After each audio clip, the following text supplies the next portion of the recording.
Hi, would you like to read a book that inspires you, entertains you, but doesn't corrupt your soul or lead your thoughts down a path that, as a Catholic, you know you shouldn't go down?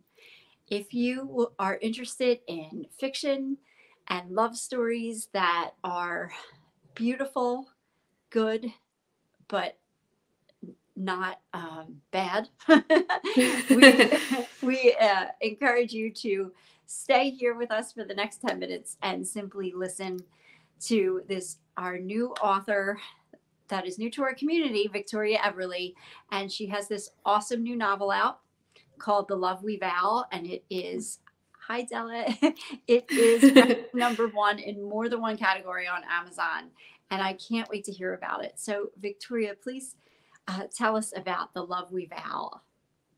Yeah, so this is my first novel, and it's built on the premise. The idea came to me where I just thought, wouldn't it be strange if you walked into confession and realized that the priest in the confessional was your ex-boyfriend?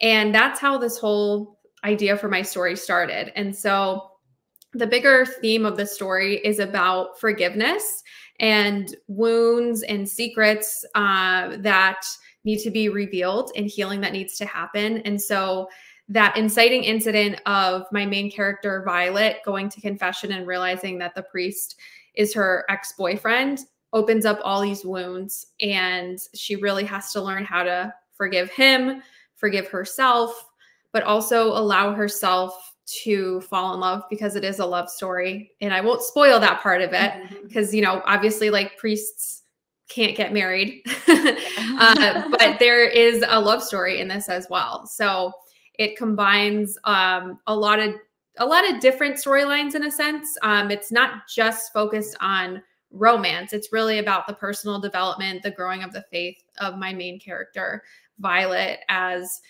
she really confronts parts of her past that were really hurtful to her that she thought she had healed, but she hadn't actually healed. Sorry. No worries.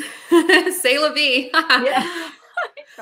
So this is a story about a woman's journey in faith, really. Yes, absolutely. Wow. Yeah. Wow. Yep. That's awesome. Yeah. So Yeah. why and how did you start writing fiction? So I've really been writing since I was really little. Like since I was in elementary school, I would just ask for pens and paper for my birthday or for Christmas, and I'd fill up all these notepads with stories that I would write.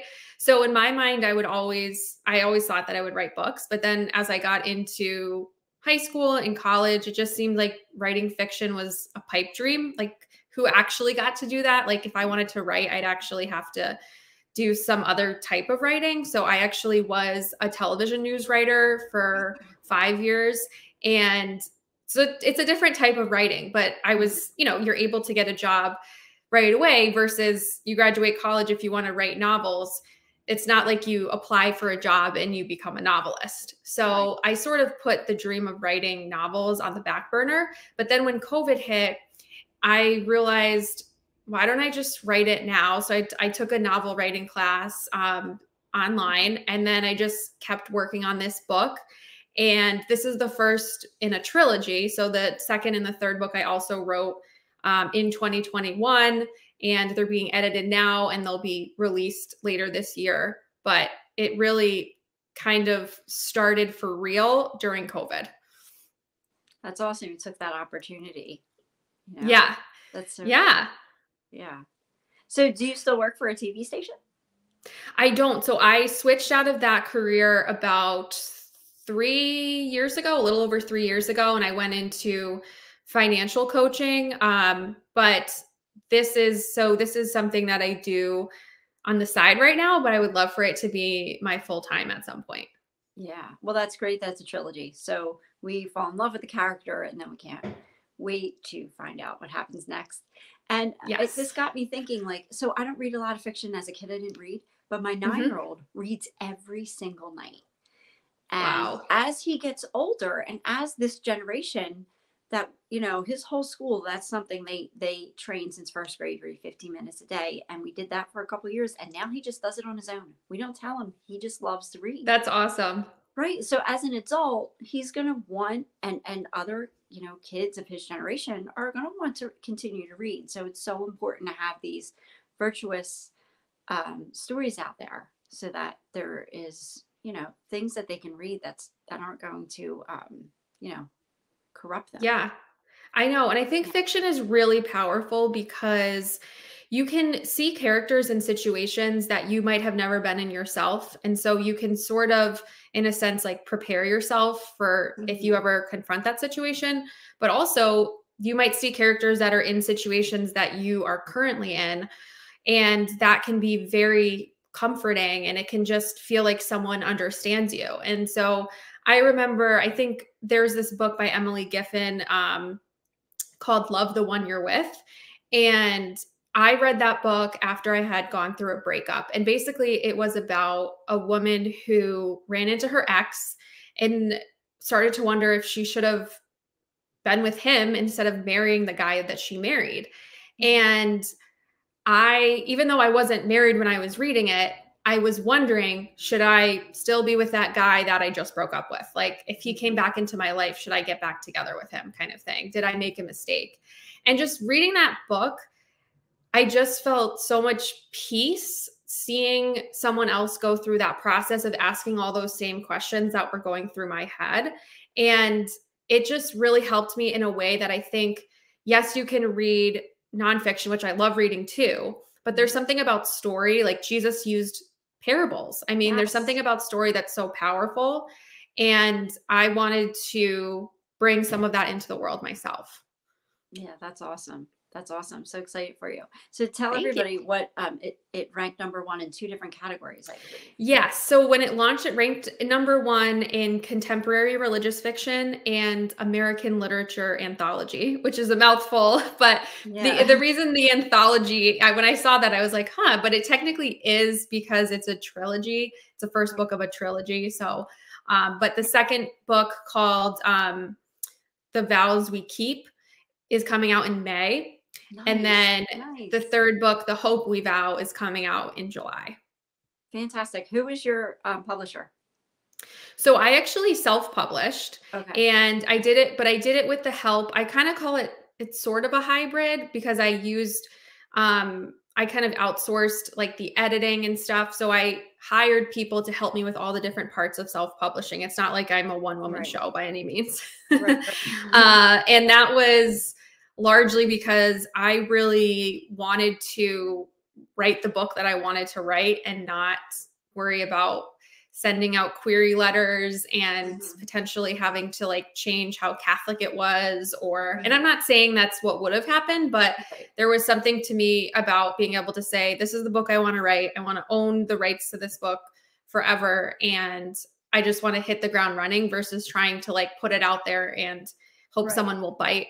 So, yeah, I had a great experience self-publishing and I'm probably going to continue down that road. Right. Now you said you had a priest look at it, right? So I had a canon lawyer look at it. Oh, nice. Well, not read the whole book, but we Mhm. talked about some of the subjects because there's certain things I want to make sure I got like church teaching correct. Mhm. And so I remember the canon lawyer that I had, talked to. She recommended. It was a super thick book. And I think it was the canon law book. And so I didn't read the whole thing. I read the parts that pertained to the characters in my book. But it was honestly so fun to learn more about the faith in that way. Yeah. And, just a little bit of a tiny bit of a spoiler, but like, you know, there's parts of the priesthood, a lot of people aren't aware that there is actually a way for priests who might have felt like, I don't want to say like they made a mistake becoming a priest. That's not Mhm. what they're saying, but there are some priests that have left the priesthood and are still considered priests, but are still fully lay Catholics within the church and can receive all of the sacraments. And there was someone who that actually happened to and I'm not saying that happens in my book, but there was someone who it happened to at a place that I used to work, a priest who had worked there and then realized that he felt called out of it in a sense, Mhm. and felt like he wasn't called to it to begin with. And there had been some mistakes in his discernment. And he was given dispensation from the Pope to become a lay person. He would always be a priest, but Mhm. he couldn't perform the sacraments, and he would be a lay person by like the view of the church. And so would be free to marry within the church.